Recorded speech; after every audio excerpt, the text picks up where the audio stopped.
It's a big one today. That's an understatement. It is a big That's one happening. at Fire Mountain. It's all happening. That's what you call an over-under reaction, Richard. You know what? It is such a big one today. This is breaking as we're doing Fire Mountain. Oh, yes. Come on. But our Prime Minister is just resigning right now. Oh. That's what's happening. Welcome to episode 27 of Fire Mountain. Fire Mountain, come on. Can I just thank Boris Johnson personally for stepping down when he knew it was the 27th episode and we were looking for some content that we needed to get into? It's true. I was busy going back and forth just with the different news correspondents and just say, hey, if you can slip a message in right now. They did. Yeah. Boris got back in touch with us. He said, I'm Well not letting done. anyone else know. Actually, I'm going to go to multiple meetings and tell them I'm not resigning, holding out for this to be formed. Thank you, Boris Johnson. And we have Adam today Adam with is us. here today. I'm here. Adam, Yeah. off the bat. Yeah. Headphones, what's going on here? Do you like them? Do Can you turn his mic up a bit, Richard? you like my headphones? I like them. I do like them. I mean, I think you can go one of two ways. As I said just before we went on camera, either they're really expensive, Yeah. like, I don't know, like a Gucci range Yeah, yeah. or something, or they're uber cheap, like from Wish, that you ordered like 4 years ago and it got delivered last week. No. Here's the look I'm going for is kind of rollerblading down the front with my kind of leg warmers Yeah. on In the 80s. in the 80s. Yeah. I love it. And Sony Walkman hooked onto my belt pack right here. Oh, Yeah. Sony Walkman. Sony Walkman. Oh, yes. You Now can. these are classic. These are classic. They are vintage. They are vintage. They are. They're like Stranger Things edition, Let me tell you about these headphones. They're not expensive. They're like 30 to 40 pounds. All which right? is quite expensive. But they come with a lifetime warranty, which I have used. Really? A lifetime, as long as they're in, if they break in normal use, you send them back, they'll replace them. Wow. Wow. Look at that. I mean, I think the quality of great headphones is the fact that show them what they can do. Look at this. Watch this, guys. Oh my! That's always a sign, And you isn't can, it? You can hook them together, which means that you can store them like that. That's so good, right? Look at that. Well, Adam, it's so good to have you on the show today for this very momentous Yeah. day. So, Carl, can I just say the real reason I wear these headphones is they don't make my hearing aids squeal. Okay, So Yeah. there we go. I'm old. I wear hearing aids. It's where it's at. There we go. Ironically, you're old, you wear hearing aids, but looking around the table, you're the most trim out of all of us. Yeah. That's true. But I've got more wrinkles. That's true. It's true. It's wisdom lines. No, that sounded so bad. Listen, Richard. So, Talk. other things, right? Joe Biden, because we're going to get into the UK side Going of back life to today. America already. We've got to get are to gonna America. Get to the UK today. America's just so much more fun to talk about, Adam. It's more like you are discussing a film that is ongoing. I listened to you guys last week and thinking, come on, bring it home, bring it Nah, home, come on. nothing to talk about at home. We had to hold out. We had to hold out for this week to bring it home because it all kicked off this week. Oh, you're talking about. You're not bringing it home. Your home is miles away. Yeah. No, my home is here now, where the chaos is. I was in a country of chaos. I left to a country of chaos. What I don't understand is, like, I don't ever remember reading the story of Titanic where anyone tried to get on the ship No. after it hit the iceberg. There was, women and children first. On you go, on you go. But yet you decided, and we It's applaud your choice for that. And welcome to Yeah, well, British citizenship. Yeah, we love having you here. God a save couple the of Queen. years ago, but God. I appreciate the welcome, the Yeah. belated welcome. Well, what the question I want to ask, Yeah. Richard, to Go. you is: sum up America in one word. What would you say? What sum up America in Yeah, one word? In one word. You have one Oh, word. dude. One word to sum up America. I'm going to ask you the same, Adam. So you can I'm going to think say liberty. now. Liberty. Yeah. Okay. Like I feel like that's what they would say. That's okay. No, but what do you say? One word. Yeah. Crazy. Absolute nuts. So the myth and the reality are very two different Liberty, if I was going with the normal word, the Yeah. real word, things. Yeah. crazy. Crazy. Okay. Adam, one word. America. Food. Yes. Food. Yes. I Yeah. love going to America. Yeah. Just, man. Can the I change food. mine? Can I change mine? Go on. Obese. Yeah. Is that where? Do you think that's where you'd live, in obesity? Well, yeah. With our newly minted Star Wars like mayor, Obi-Wan Kenobis. Obi-Wan Kenobis. So you would say food. You love the food in America. I think they've got food so nailed. It's so unhealthy, but they've got it. I just love the portion size. Yeah. Oh, It's That's such how a- they've nailed it. Is they've gone. It's not about quality. It's Nah, about quantity. bring Yeah. it all on. We Such- all think that when you go to a restaurant. Yeah. I don't want it to taste good. I want there to be a lot of it on my plate. Well, what I like, the first time I went to America, you know how you go to some restaurants and the chairs are fixed to the floor and the table and Yeah. all that. 2 chairs in every 4 was set about 3 foot back from the table because it was preempting that, like, I don't know whether the mum and daddies were going to be fatties or not, but are they going to have fat kids? Oh, that's amazing. But it's just like, you know, if that's the case. But apparently it's dates back to like the 60s when they started putting like a certain type of sugar syrup in all the food because it's highly addictive, which is why it's highly fatty and highly bad. Wow. Well, I love it when you go and if you've been to America and you've gone to their salad cart. Their salad cart is just like, it's got spaghetti bolognese in the salad cart. It's Buffalo got, wings. It's got buffalo wings in the salad cart. Chips It's are brilliant. potato though, aren't Like, they? yeah. They want Harvester Yeah. to take take a leaf out of their book, man. Harvester. I can't believe anybody would keep doing something if it had addictive properties into it and not be able to give it up. I'm not, mate, did you mug a 13-year-old on the way to Fire Mountain I today? just look at his mouthwash. It's So look at this. Listerine. Fanta, looking for a sponsor, hook us up. I even if they offered, I wouldn't want that sponsorship. Yeah, we would. I wouldn't want to be associated with Listerine kind of. Dude, if Hillary.com offered to sponsor us, we would be well, all depends. over Depends what was it. on offer. Can I just say though? So if Biden was going to sum up America in one word, what do Yeah. you think he would say? That's if it's awake. I'm going to say Biden has damaged us. He's damaged us. Okay. I don't really know what Biden would say. I feel like he would say pickup trucks or something of that nature. Okay. What do you reckon? Something a bit random. Yeah. Something Okay. It's like I don't know, dentures or something. So I don't know. here's the hot off the press. Okay. What Biden said in one word about America. Now the resolution isn't that great, but it is legit. There is. I just like the bit afterwards on this video. Okay. So the resolution is not great, but you can make it out. Cool. Check it out. America is a nation that can be defined in a single word. I was going to put him, excuse me. One more time. America is a nation that can be defined in a single word. I was going to put him, excuse me. What is happening there? I don't know. The amount of blunders he gets away with is unreal. Why? I mean, if I was in the media over there, I'd be like saying, "Surely this is going to sort out our pension. This is so good." Oh, man. But they never really put it out there. But that is too funny, man. But let's be honest, he can't be having as bad a day as old Boris is having today. man.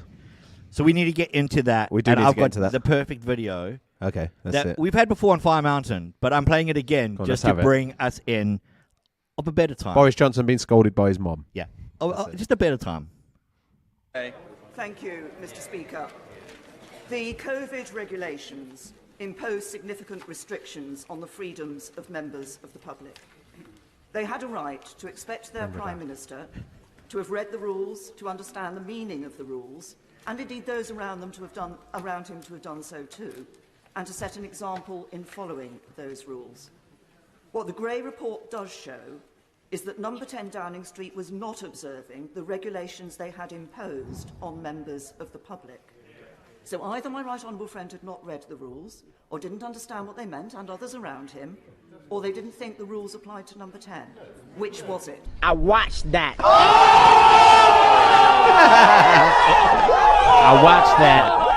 I feel like that just that back end of that clip with those kids, that sums up the last probably week, but definitely the last 24 to 48 hours of British politics. Just everyone in the country going, oh! Well, what's funny is we were travelling into the studio today to film Fire Mountain. We're discussing, well, we need to talk about the Boris Johnson thing, deal with the issue of integrity. Yeah. And then whilst we were setting up in preparation to film for Fire Mountain, obviously we got the report that he has resigned. But he's still going to be Prime Minister until autumn. Till the autumn, yeah.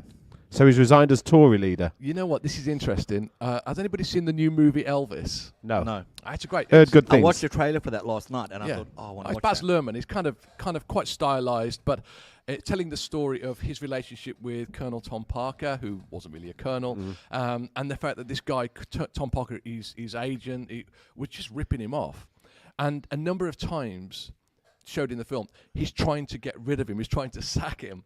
And then he will come back and say, yeah, you're right. Yeah, you're right. We'll just do this last one thing. Wow. We'll do this last one thing, and then that'll be be it. it. And he never gets rid of it. He doesn't ever get rid of him. And So I'm you wondering- reckon? I reckon You Boris is reckon? going that way. Just let's just wait till the autumn. Oh, man. Wait till the autumn, and then.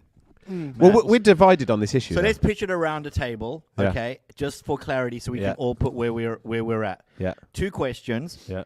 Are you pro Boris or against Boris? Yeah. And do you think he should resign or not? So 2 different answers could be had here, because I think there could be people who go, I'm pro Boris, but I definitely think he should go.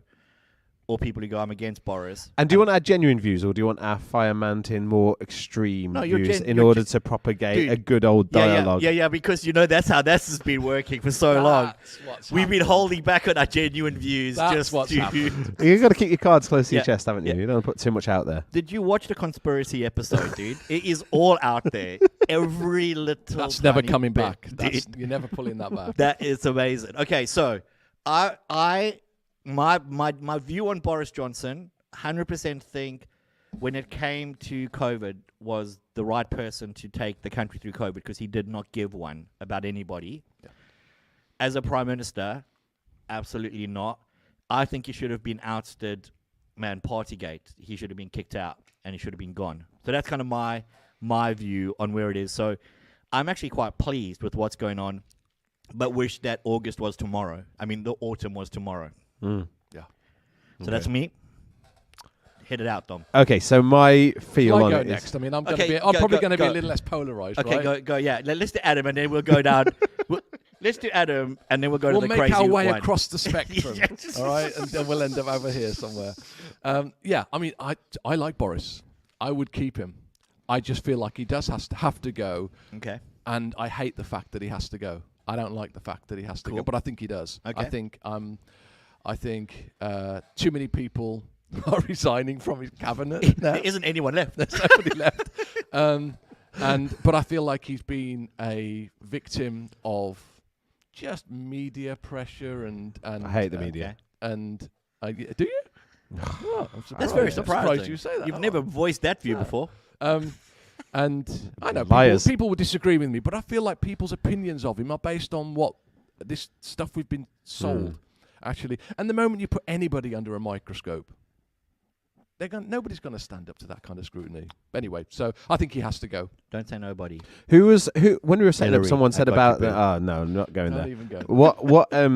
What was it that someone said about the whiskey and the gun? That made me laugh. I can't remember what someone said, but that was so funny. on Sky News, they said there's a lot of, because yesterday, obviously, if you haven't been tracking with the story, all of the kind of power broker ministers all went for a meeting after he had been promised PMQs, and then he went to the meeting with the select committee, and after that, but they were waiting for him at number 10, basically to say, you need to resign. And all of the political commentators outside were going, this is that moment, where they're all walking in with a glass of whiskey and a gun and giving him a glass of whiskey and saying, do your last toast, take the gun and be done with it.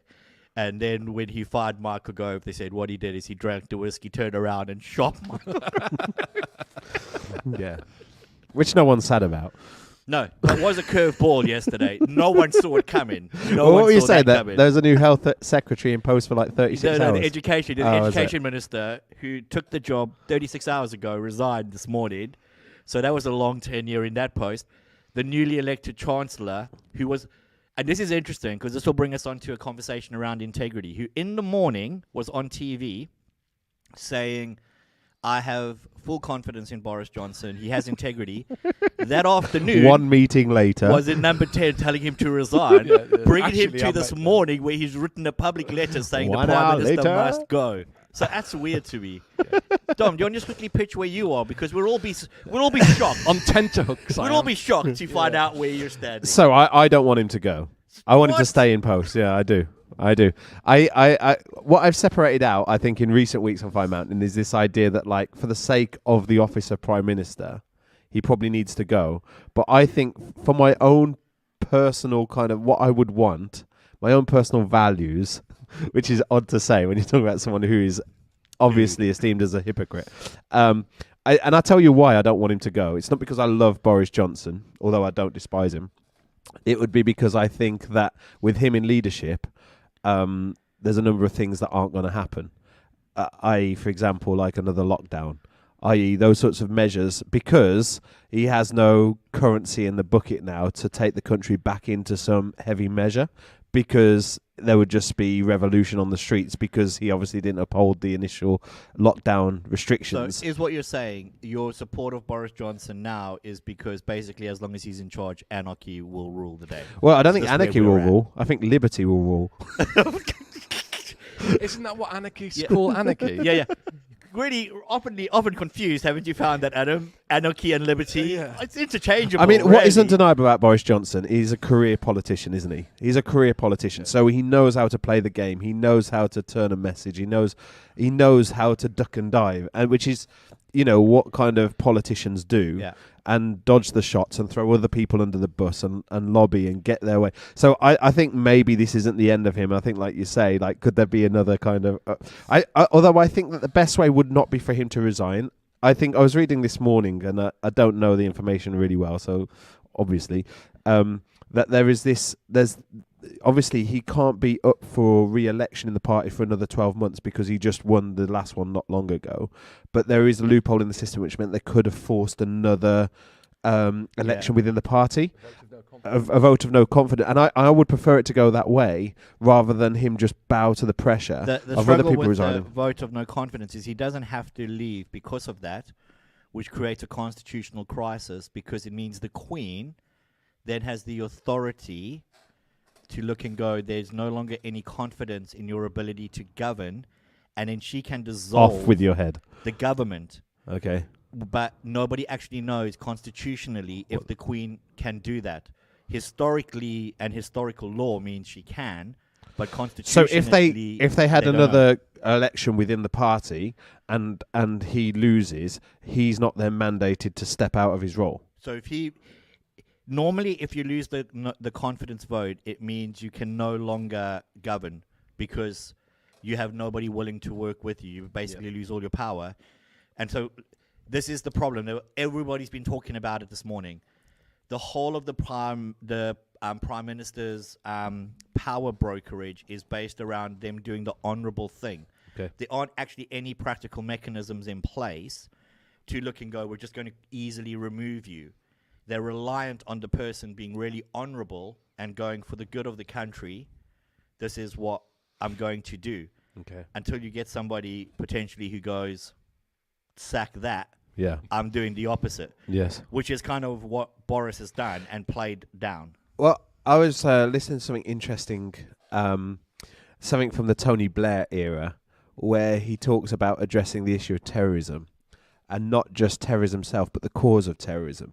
And I think that's often a conversation we don't have. So I think, for example, we can talk about Brexit, but it'd be better to talk about the cause of Brexit. It'd be better to talk about the rise of Trump, right? But actually, would it be more helpful to talk about the cause of the rise? In the same way with Boris Johnson, like, what is the cause of the fact that obviously he's in this position, the country is in such a mess, there's clearly a leadership vacuum, there are a lack of leaders, because if I go around the table now or ask people at home who should be the next kind of PM on behalf of the Conservative Party, like, all of us are scratching our heads. I mean, largely because Boris has sacked most of the No one left. but like, is it Liz Truss? Liz Truss? Like, I don't even know where we turn because there is no obvious figurehead that I think fits that statesman kind of quality, or equally is any better than Boris Johnson in terms of they're politicians, so they're human and they are deceitful. And it sounds like I'm kind of celebrating that. I'm not. I don't know. It's almost like better the devil you know. At least with Boris Johnson, we know we're not going to go back into the EU. At least with Boris Johnson, we know we're not going to have another lockdown. At least with Boris Johnson, we kind of know what we have. Yeah. And I fear that, fear is too strong a word. So do you think and we don't really know him, so we're really speaking from a space of what we're seeing. Ignorance, Yeah. which is our sweet spot. Yeah, that's our sweet spot. That's where we live, in that no knowledge vacuum. Like, so I know that I've said this before, is I feel like Trump opened the way. It's hard not to go back to America. We've gone there It's again. really dumb. Again. But Why? I feel like he opened but up. they were the leaders of the I free feel like will. he opened up a way where we took character out of the mix when thinking about national, global leaders. It just was like removed. Yeah.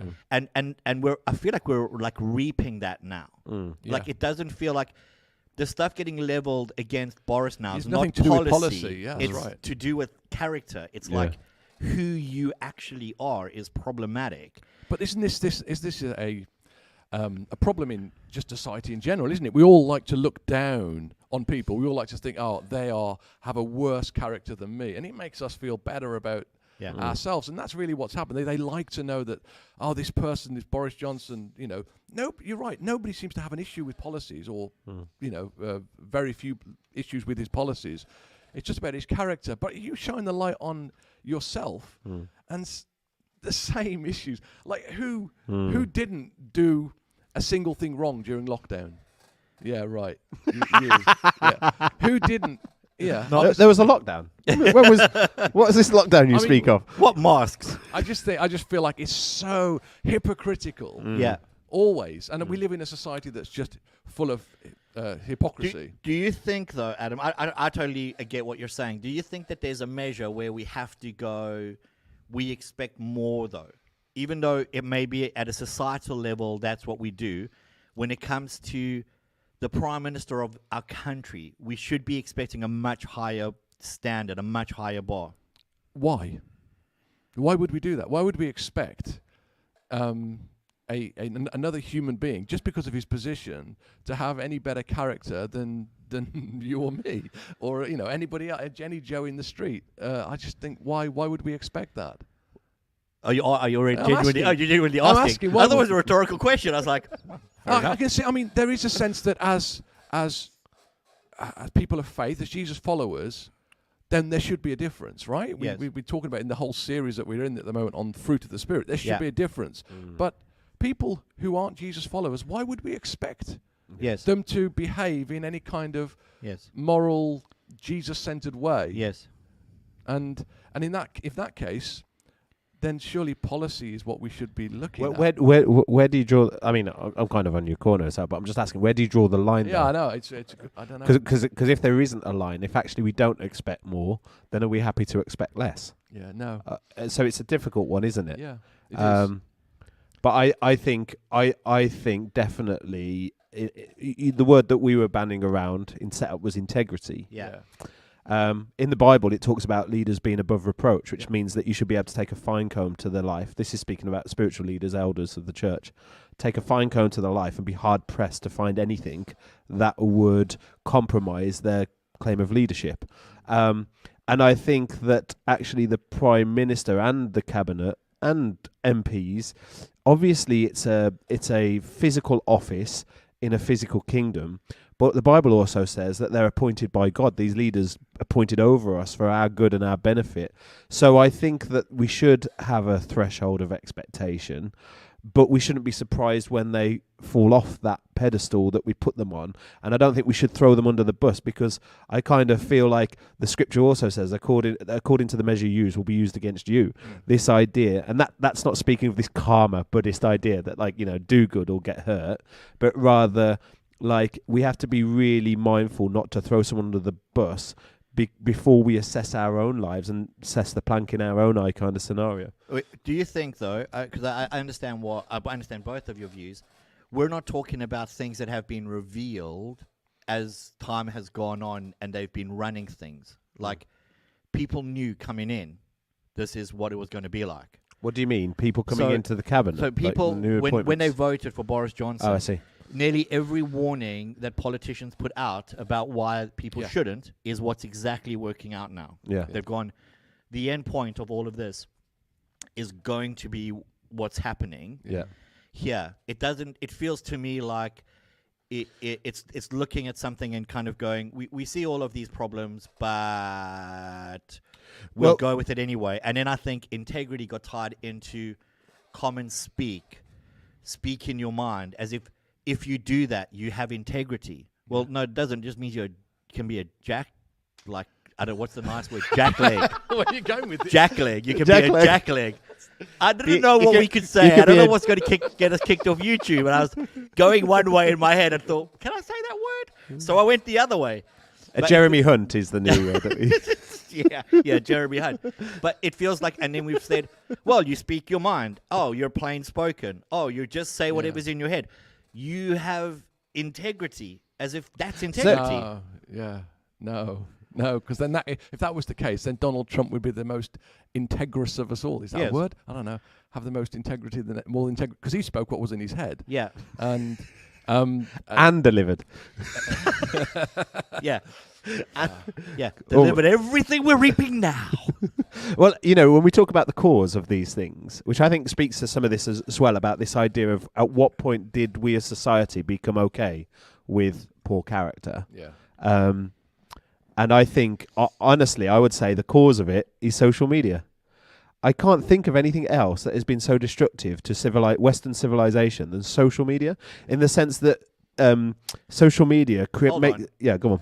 So are you saying that there should be regulation on social media? I'm saying not regulation, just an outright ban of the whole thing. Just kill the it. whole thing. It's killing society. Okay. Um, Sorry, so you're going, social media is one of the causes of... I think it's one of the an sole causes of erosion. what we're seeing across Western society, where there is an erosion of honour, an erosion of generosity, an erosion of compassion, an erosion of integrity, basically all of the godly attributes that we would want to see in worldly leaders, because we're seeing it at a societal level. Yeah. So if this is the muddy pond, how are we going to find quality leaders Yeah. in a muddy pond that have been discipled in the way of synthetic, judgmental, comparison-oriented kind of agenda, I guess. So in your head, do you think Christians should get off social media? Yeah. If it's such a It's a great destructive question. tool that's warping our perception of honor, integrity, Yeah. character, Yeah. things that not only should be, I wouldn't even go that these are central drivers in leaders. Yeah. This should be central drivers in Christians. We should be these Yeah. kinds of people. Yeah. If social media is, and it's not eroding it, it's redefining it into Yes. what it actually isn't, but calling it that thing. Do you think that the best way is to go? Well, I'm out? I think potentially that's one And one if so, route. let's plug your phone one in and watch you route. delete your accounts. Yeah, yeah. Come on. because Yeah. of the three of us, I have a sense that Yeah. in terms of social media usage, Yeah. Well, because I'm on the show with two granddads today. Social media basically is this kind of a series of apps Yeah. that you can download on your phone and engage with the world around you. It's quite social. But and you're it's also the media one oriented. who's really pro Boris Johnson. So what? It's like self-fulfilling what you've said here. Yeah, but I'm an anarchist, as we worked out last week. So like yeah. So like, you know, so me having social media, it's almost like, yeah, actually I'm going to do this because I want to be a nuisance. I want to be a thorn in the side. I want to put stuff into the social media arena that will cause This sounds discussion, like the weakest dialogue. argument I've ever heard. I'm the one person using it responsibly. Everyone else. Everyone I else. am. Everyone else. Do you know that they're combining YouTube, Twitter, and Facebook? oh come on, what are you going to say? And yeah, don't get sucked I'm in. not Don't even get sucked gonna- in. Oh no, there's a new platform coming out called Twitface. Yeah.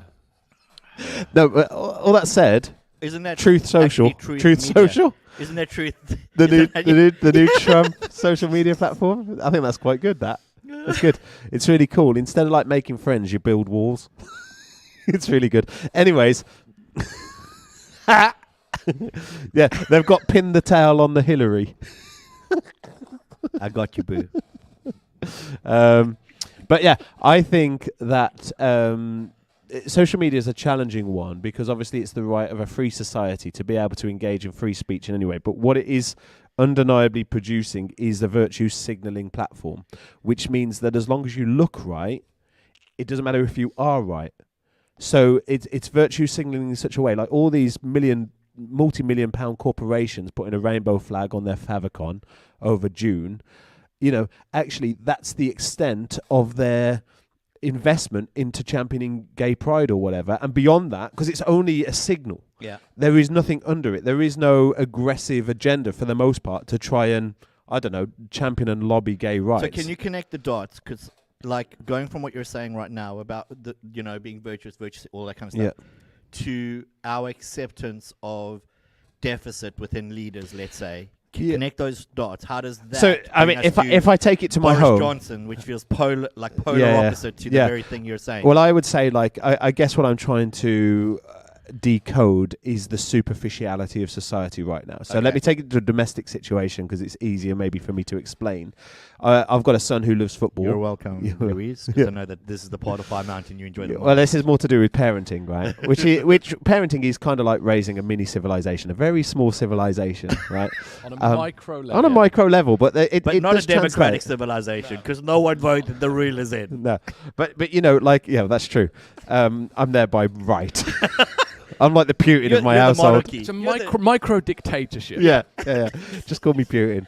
So Caleb, for example, right at the moment, he loves football. He's obsessed with football. And he's really enjoying it. But his attitude when he plays football is shocking. He has a revengeful kind of mentality. If someone tackles him and is successful, he will claim that it was an unfair tackle and he'll go after them and 2-foot tackle them or whatever. That's just football, isn't it? It is football. You see it all over the place. I hate it. It is football. You're right. Football's just a game for jerks, basically. Ironically, kids mirror what they see their parents do, and I've watched you play football. So. Yeah, he keeps asking me to stop wearing studs in the garden, but I refuse to stop. You're going to get it today, son. But so what we've done is we have banned him from playing football in the playground, right? And he sees this as us almost like, why don't you love me? You know I love football. Why would you take that thing I love that, like, I'm just so passionate about it? And I was like, no, it's because I love you that we're taking it away. Because here's the crux of it is we care more about your character than your competence. We care more about who you're becoming than what you're enjoying. We care more about that.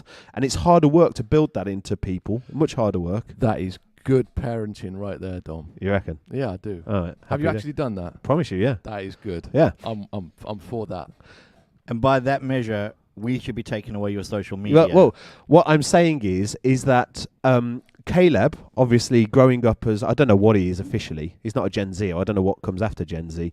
But is it back to A? No, I guess it would be, wouldn't it? So obviously growing up now, coming into his teenage years, what he understands and interprets as good is being able to do the things he does, and people thinking he's a good guy because he's not as bad as these people. But actually, I think that in society, at the crux of it, because of what he sees on YouTube, because of what he sees on the limited access he has to social media, which is through, ironically, mine and Louise's account, and the parenting's taking a turn. Well, it's true. I mean, like, that is bad parenting. Right there.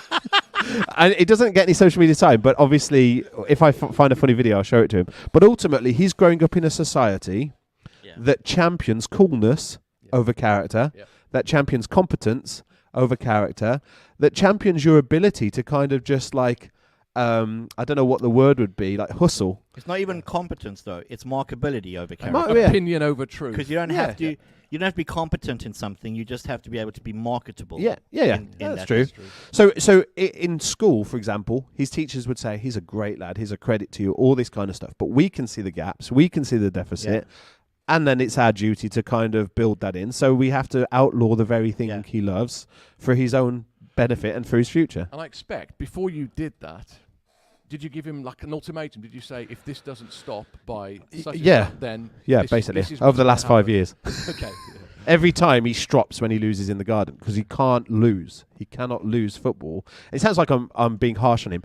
I as a kid, he loves football. I was the same, but I think it's a microcosm of what we see in society. No accountability, no correction, no discipline, no actual championing, not just verbalizing, but actually through action, values, and actually what quality is, and instead just as long as he looks like a good kid, That's all that matters. And I think society, what we've done is we've kind of surrendered, we've sacrificed character on the altar of popularity, on the altar of influence, on the altar of all these other things, money. So if the main driver in that social media, as you're saying, this will bring me back to my question. So do you think as Christians, we should be getting off social media? You make a compelling argument without actually saying get off social media. Yeah. The reason He's I have not a going problem. to say yes No. to that, is he? He's Boris Johnson, yes, right now.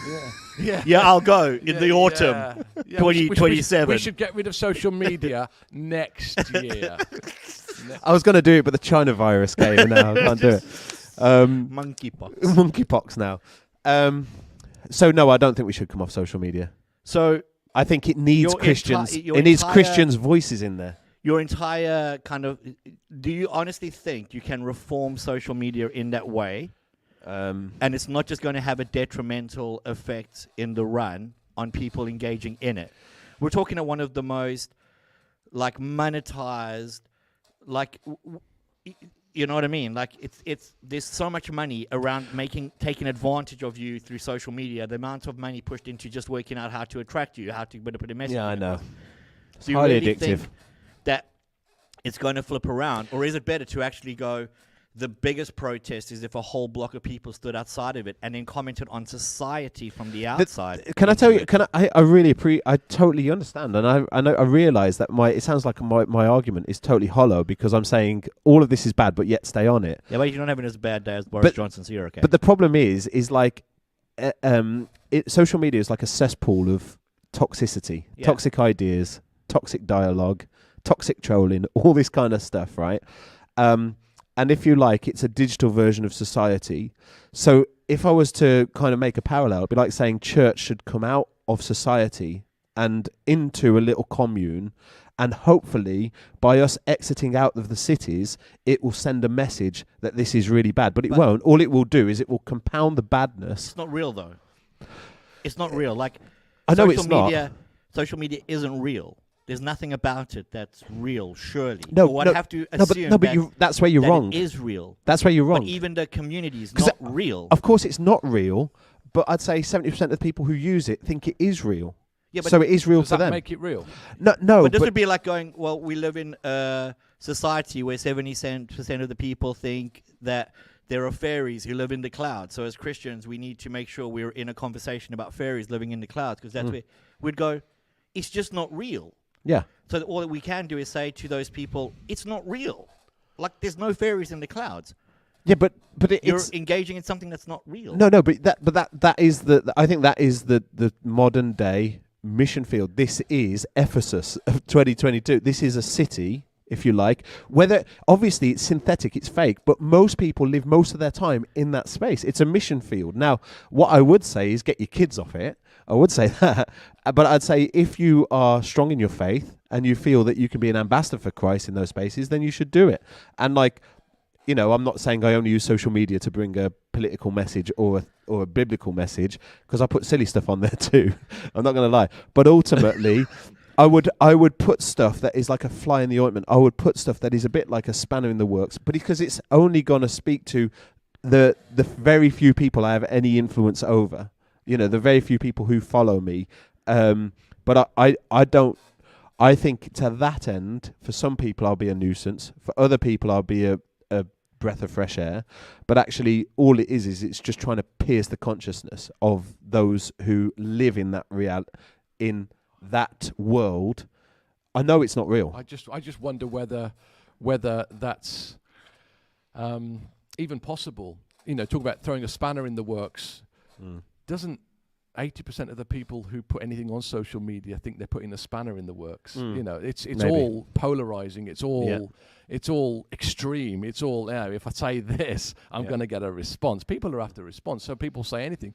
Would it not just kind of just disappear under the weight of all that? Yeah. Of all that.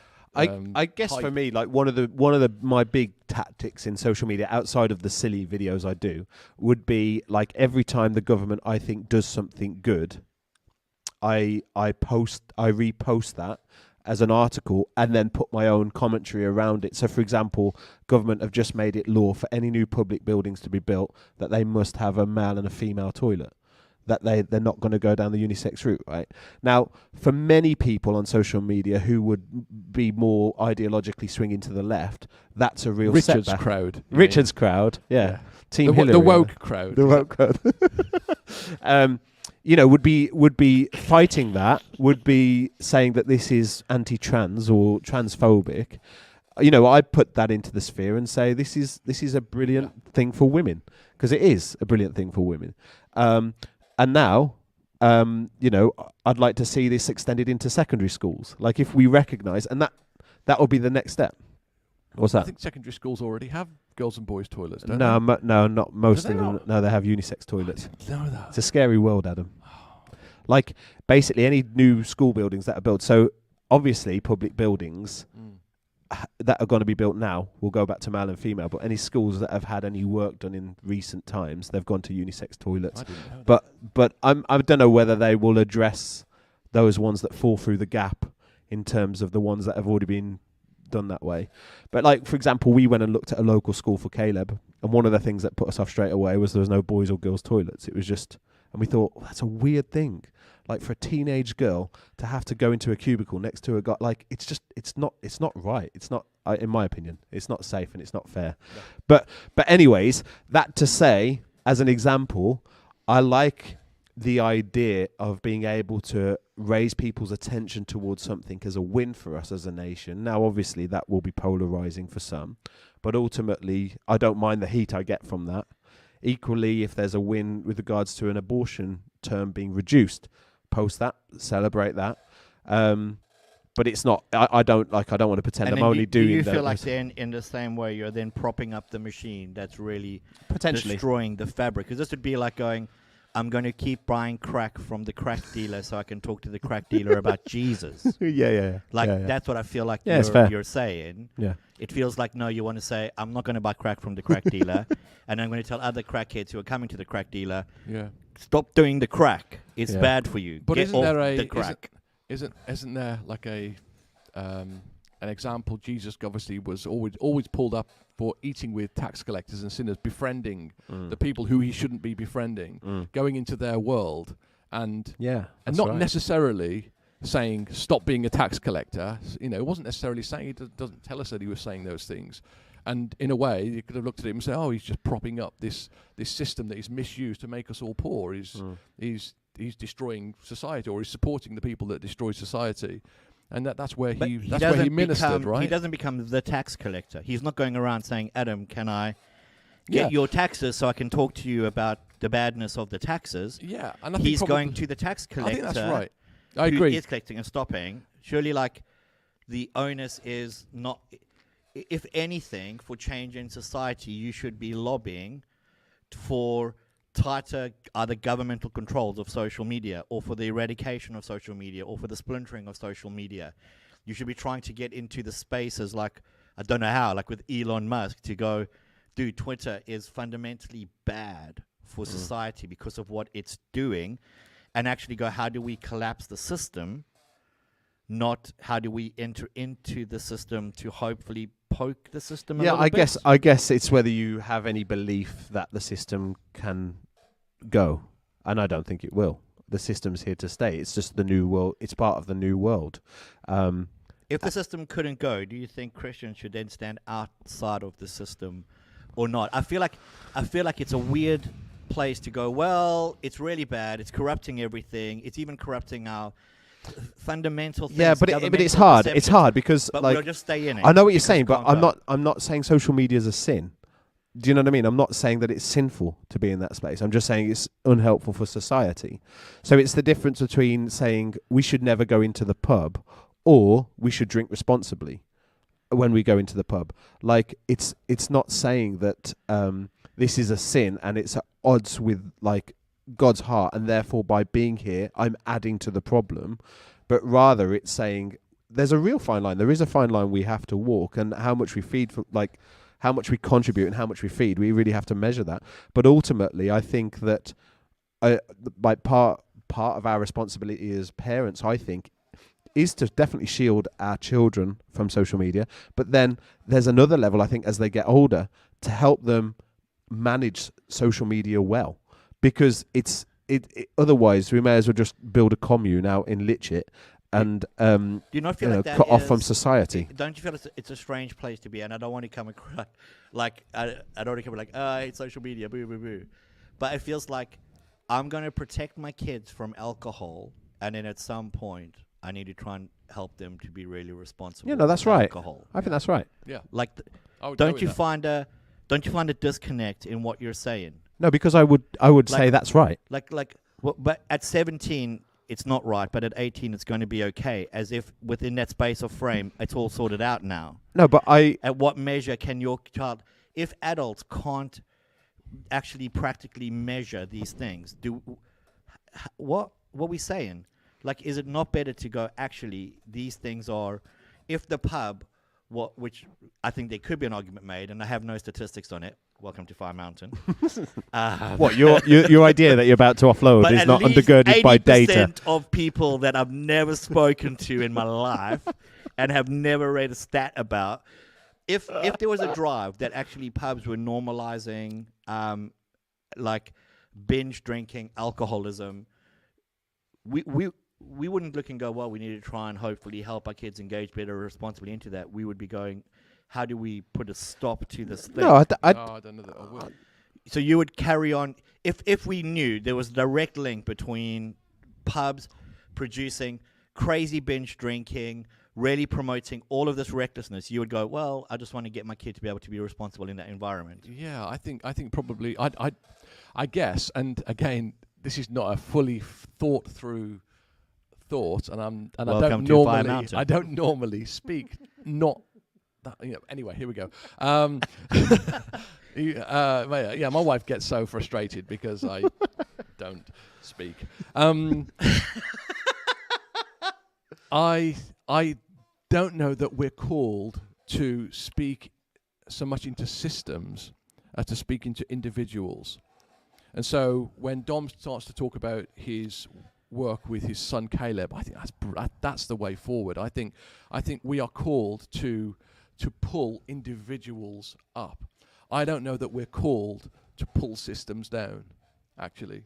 Interesting. Like worldly systems. I think we should be about people and individual people and essentially bringing them into a freeing relationship with Jesus. Like I say, this is not a fully formed thought, but I think that's where I would stand. So on it. when you read things like what we bind in heaven will be bound, what we loose will be loose, do you go, that must only be for an individual measure?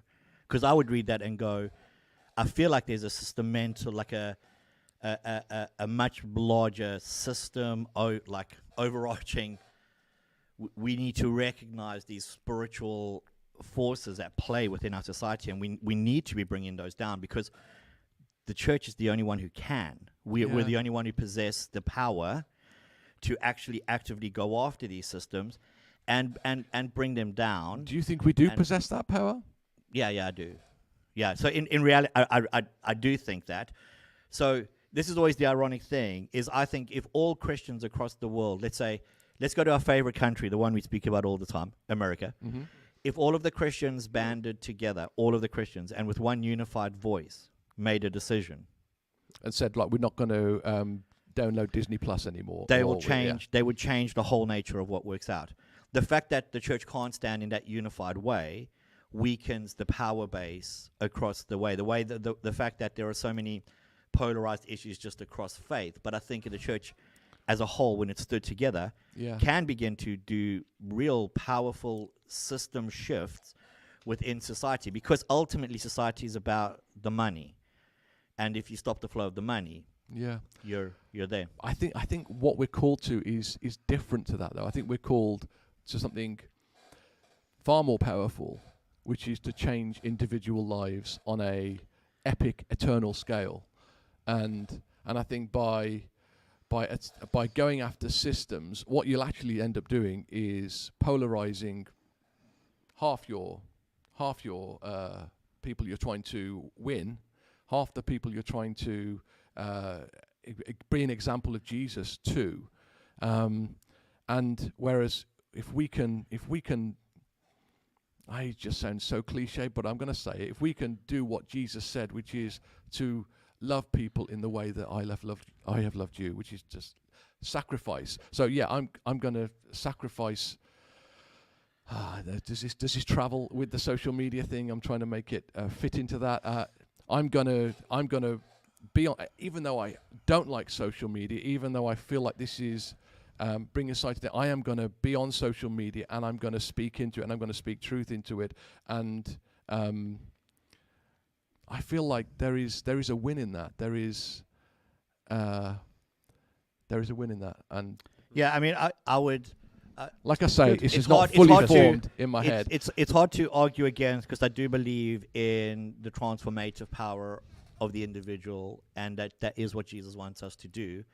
But in the same breath, I also think that Jesus went after systems quite hard. Yeah, no, I and- don't think and- he did. I would disagree with that. Way! Come on. Let's go. So that's probably where we would differ, because I think he did go after them. So I think he goes after the religious system of the day. He doesn't go after the individual Pharisee. He goes after the whole system and talks into the whole system to collapse it, to go, actually, you've got it wrong. Yeah. I actually think he does the same when it comes to the overarching governmental system. And I think the difference is he honored, ironically, render to Caesar what Caesar. So Yeah. there's an honor there. But also in the same way, he was going, this isn't right. Actually, there's a better why way you say to, that? do. I don't know that he ever spoke against Rome, did he? So I think when Other he than- looks at attitudes Because towards the religious when he guys looks were at annoyed at attitudes him because he didn't do that. when he looks at attitudes towards the oppressed, which would have been put in place and would have been propagated and upheld by the government system, he goes, no, this is how you treat. He didn't say to the woman at the well, I'm just being nice to you. He's making a massive system statement while still addressing the woman at the well. Yeah, I that's not how I see it. I see that he didn't go after systems. I see that he absolutely always went. He was always interested in the person, and he was always after the person's heart, and whether that was a Roman centurion, whether it was a tax collector, whether it was a Samaritan woman, he was all about that person, and not speaking into. Yeah. You guys have got it wrong. I think it's both and. yeah, I think he's doing both in the same breath. I don't think it's one or the other. Yeah. But so But you talked about what if all the Christians got together and, boycotted social media, boycotted Disney Channel, boycotted BBC News, boycotted whatever feel like is not great. Actually, what if all the Christians just did what Jesus told us to do? What if we went out and spoke to our neighbor and really helped them or did something for them? What if every Christian in the world brought their neighbor to church or invited them at least? yeah. Imagine what change that would bring, not just to that one system, but They to can't though, 'cause everything. they're too busy on social media. Yeah, it's true. But to I invite everything. loads of people on social media. If we went and did the Just saying. mission that Jesus told us to do, that would change the world. Yes. Like seriously change everything. So I totally, and all the systems and would I actually agree, collapse by themselves. And I would agree imagine. with that, and that probably brings me back to what I'm trying to push when I was having this conversation. Don't turn to me. I'm turning to you. Don't turn it on me. No, I'm turning on you. I'm enjoying Is being a spectator. Because I here. think social media is not real world. I totally agree that Christians should engage in the real world. And I just fundamentally do not think social media is real world. Yeah. And so it's a waste of I agree. engagement.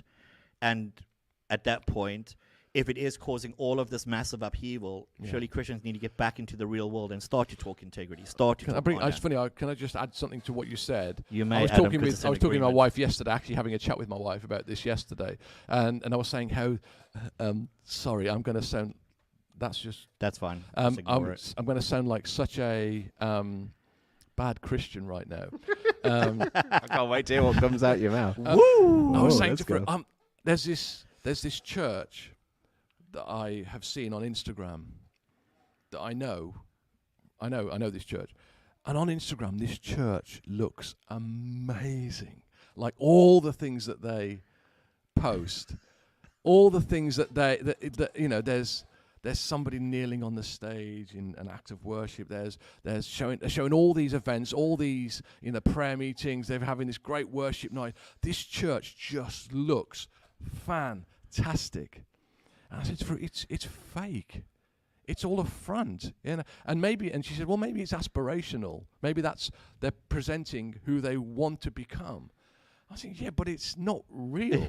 It's not, I know, and I think it's probably the same for any church. We will put forward on social media this idea of what we want to be seen, but it's not real. And I think, so I guess I'm agreeing with you, and You're right. It worries you. It bothers me that we would paint this picture of something not real. What's really funny is I was listening to a conversation on YouTube the other day with it.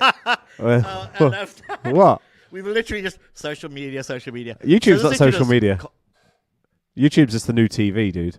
Yeah. Fire Mountain, where we talk about social media, but we post YouTube's not social media. onto YouTube. Anyways, it was a credible source. I think it was through Christianity Today. So and they were talking to some Gen Zers about what they're looking for in church now, right? And one of them, it's so funny, and I actually knew this Gen Zer. I know them from days gone by, and it made me laugh so much because they said, you know, what draws me to a church is authenticity, authentic community. I'm thinking, yeah, I've heard that a lot actually from Gen Zers, and they said, and a brilliant social media strategy, and they put the two things together, and I was like, it's almost like polar opposites to say this, I want authenticity and I want the church to have a really good presence on social media. Just like that is fake. It's totally fake. It's just like the highlights, but yeah.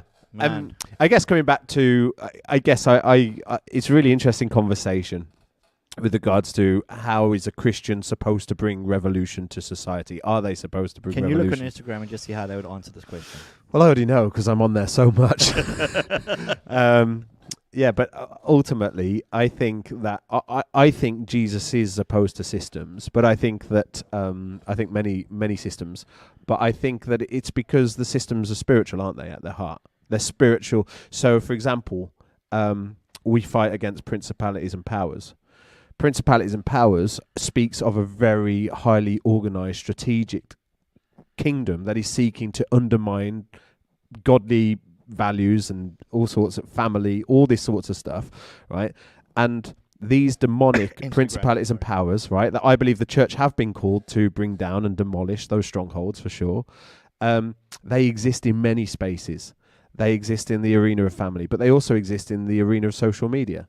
So what I would say is social media, I think, is a mission field because it's a spiritual battle. So because it's a spiritual battle, I think like there is two ways to bring change to a society. You've got the petition route, which is what you're talking about, is that if all the Christians, you know, got together and said, let's boycott this, that would swing something, and that's a total valid response to it.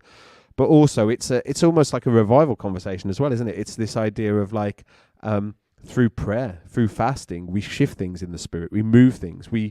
So I don't know what you guys' theology is, and it's probably too big a topic to get into, but like on geographical spirits, this idea that there is a strong man over Dorset, for example, who has an agenda. By that, what I mean is demons assigned by hell to kind of bring an agenda against the knowledge of God, which is why we're told to demolish strongholds, anything that sets itself up against the knowledge of Christ.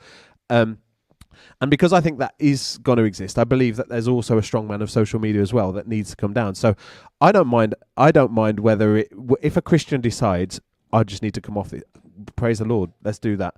But equally, I also think prayer, petition, I guess ultimately for me, I think it is about regulating. So what I'm challenged by in this conversation is thinking, should I only have a missional objective for social media and not actually contribute to the actual, just putting my life on there? Does that make sense? So am I true when I say there is a missional benefit to being on social media if I'm also participating in the general nonsense of contributing stuff that no one gives a toss about? And I think that's something that I probably do need to think about, because in my heart of hearts, I think actually we do need Christian voices on social media, but maybe potentially we compromise our witness when, on the other hand, we're posting selfies or, I don't know, doing press-ups in the gym or whatever it is that Christians are doing.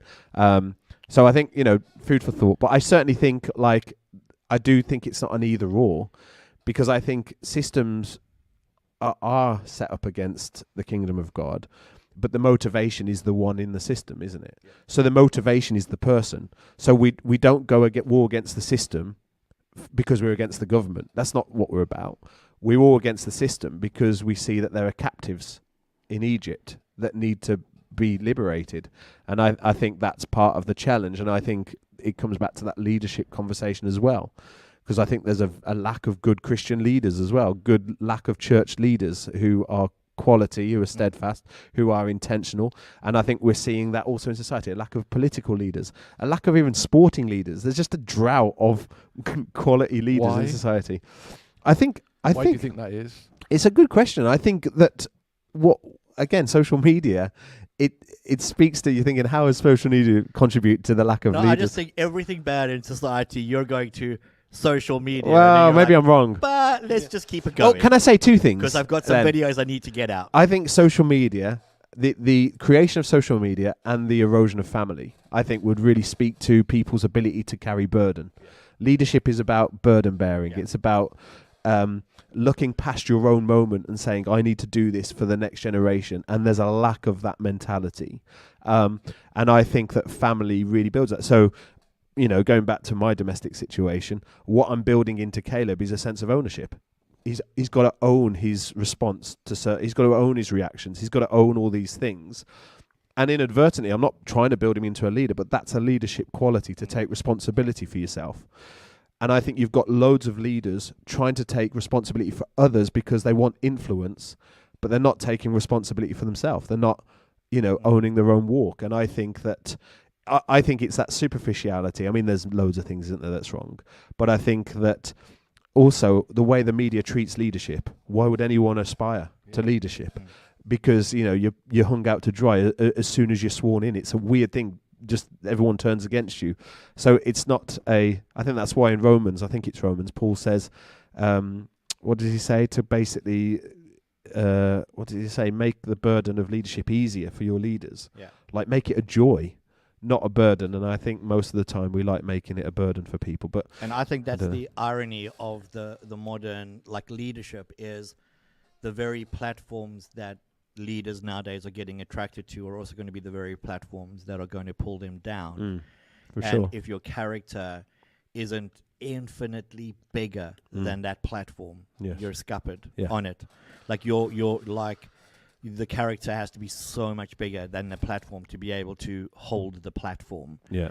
But actually, we live in an age where these large platforms exist that don't take character to get profiled on them. Yes. For me, it's marketability. As long as you've got something really marketable or you're really clever in that sphere, you're going to get the big profile. Yes. And if your character's smaller than that platform, you are going to get eaten by it. I remember a good. good preacher, pastor, Paul Scanlon. Yeah, legend. Scanny. I remember him saying that a number of years ago, one of his kind of mantras was, don't let your competence take you where your character can't keep you. Yes. And I think actually it's that's definitely wise words, isn't it? And I think we're all so quick. It's part of the want it now, impatient society, isn't it? We want influence immediately. We don't want to do the hard yards on ourselves, like you say, to get to that point where we can handle it.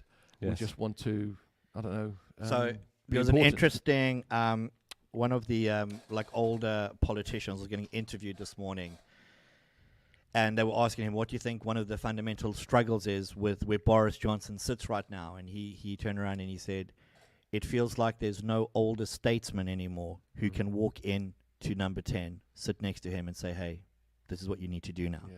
And I thought it was this profound little insight into what lacks, that idea of a weathered path of experience that's gone before, that actually has a deep understanding of not just this is a political view, but this is right. This is what the correct thing is. But then I think across church, and I think elder statesmen in that sphere that could do that are getting less and less and less and less. And you get all these young guys with nobody older that can come alongside, that can come next and go, that's not what Jesus would do. That's not the best way to do that. That's not how you should be approaching it. That whole way, and it always kind of pushes me to that thing of old men show the young men how they Yeah, should yeah. be. Old women show the young women how they should be. Those older statespeople who come and go, that's not how you do that, really. That's not quite right. I thought it was a kind of little... It was so weird because in all of the noise, there was just this little profound, like, oh, yeah, that... It's really true. I mean, feels what it is. of late, I've had a renewed fondness of my dad. Of late, I mean, I've always been fond of my dad, anyways, obviously, and my mom. But You're very quiet there, Adam. No, I've never lost it. no, I've never lost it. I'm not saying, I haven't been like him ever.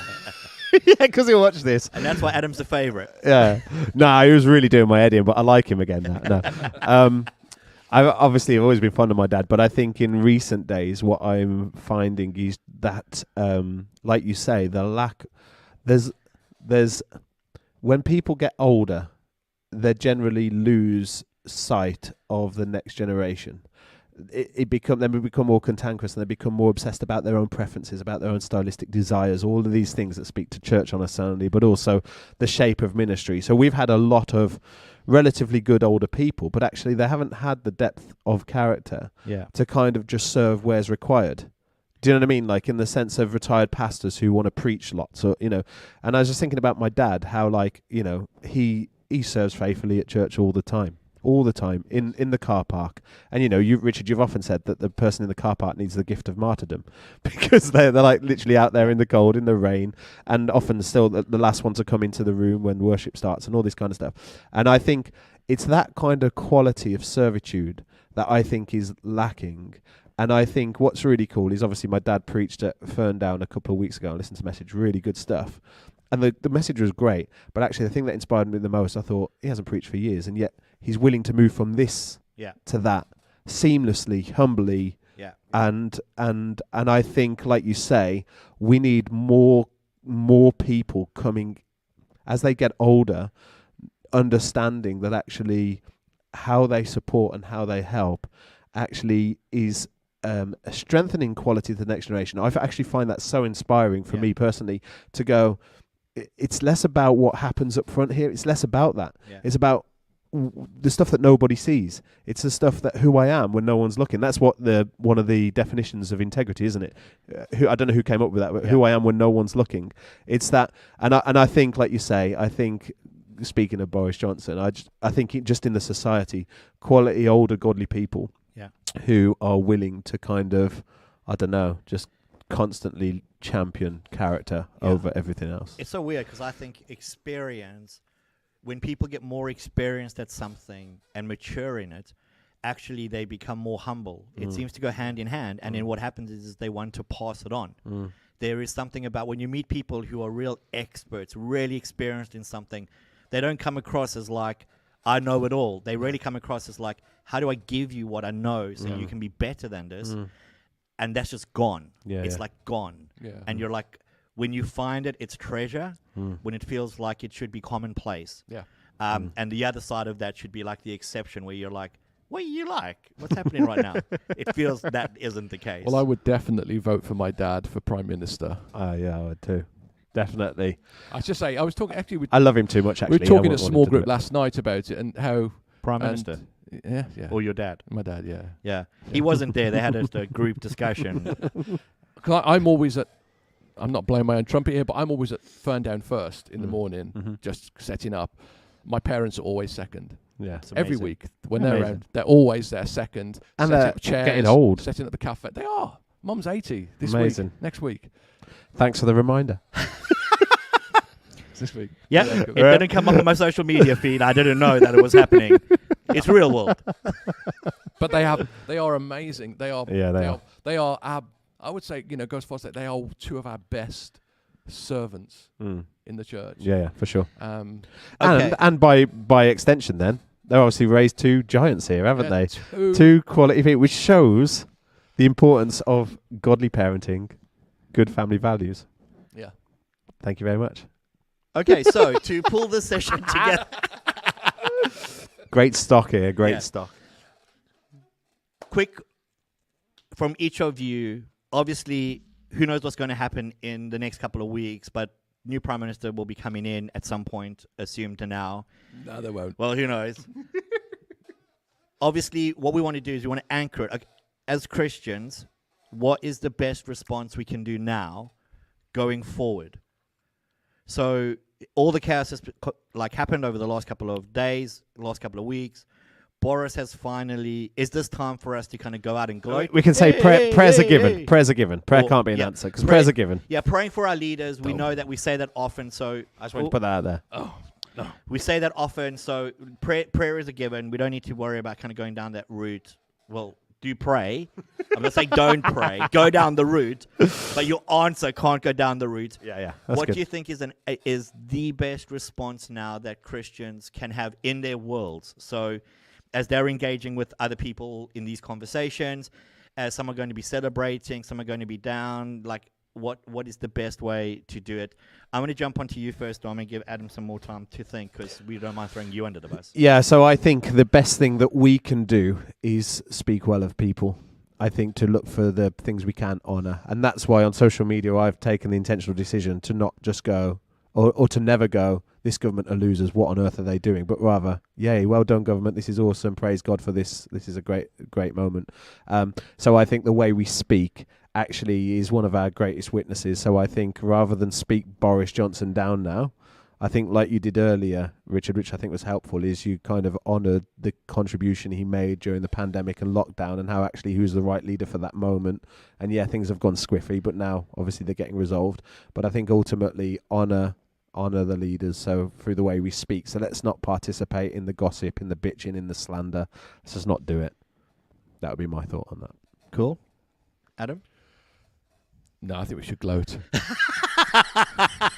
I don't. Obviously, I'm just trying to be Fire Mountain. He's out. Sucker. I think it's so easy to do exactly what you said we shouldn't do, which is, to join in the conversations when people are at work or wherever you are in your world, when they are starting to, I don't know, cheer or pull somebody down. It's so easy just to either join in or even just smile or laugh at the jokes. I think you're right. I think we've got to be different. We've just got to be different. And whether that's about Boris Johnson or the next person who comes in, or whether it's about Keir Starmer, or whether it's about Joe Biden looking foolish on a thing, I think we've got to pull people up, not pull people down. And that goes for our leaders as well, or any leader. Really, I think there is a mandate on us to honour. Yeah. Just like you say, Dom, to That's honour who, whether we agree with them or not, we should honour them. And I did have something else to say, but it's gone out my head. Yeah. I'm getting old. I would really echo what both of you said, and I was just thinking while you were talking, we shouldn't be afraid of the discussion, but we should personalize the discussion. And what I mean by that is the conversation should always gravitate to, oh, you think he doesn't have integrity? Do we have integrity? That's what I was going to say. Like it should become our Yeah, conversation, whatever. an us conversation, and not a, oh, he doesn't. It should be, but do we have it? Do we have, which obviously we haven't done it all over the series or session of Fire Mountain, so good on us. Yeah, that's what I was going to say, Richard. Thank you. Whenever you've probably been there in the same, when you start to pray for somebody or you're praying not for them, you're kind of praying, thinking, I wish they would change, God. And what does God always do in that moment? He always changes shines them. you light on me, doesn't That's he? right, yeah. I'm not saying he changes them, but yeah. And I think if we can just keep that lens fixed on ourselves, and say, look, I'm going to do the right thing. I'm going to be the right way. I'm going to make the right choices. I'm going to bring up my kids in the right way. And if that means they're not having social media until they're 18, or they're not going to play football and forever, I'm going to make that choice because I want to be the best version of me I can be. That's so good. Yeah. We're going to end there because that's really a great place to end. Adam, I'm going to ask you to pray us out, but pray for Boris Johnson because I'll end up praying about me if I do. well, if you have to, go for it. I like how Adam's parting words was, you've got to be self-focused, guys. Yeah. Focus on yourself. But that's a good way to think about it, is obviously thinking about, I think it's great, really helpful. Go for it. Lord God, thank you for this opportunity to discuss things that are happening in the day. We want to pray for our leaders. We want to pray for our government. We want to pray for every single member of parliament, every single civil service worker who works for the benefit of our country. And Lord God, I pray that you would uphold them. You would give them wisdom. Lord, I pray ultimately we'd love to see more Christian leaders in government. We'd like to see more people with values that are aligned to your heart, God. And that's where we want to pray, God, that you would raise more Christian leaders. You would raise Christian members of parliament, Christian councillors, and that we would see this nation make England great again. Yes. Make the UK. We'd love it to be a Christian nation once more, God, upholding to the values that we often don't see in our society now. In Jesus' name, amen. Amen. Amen.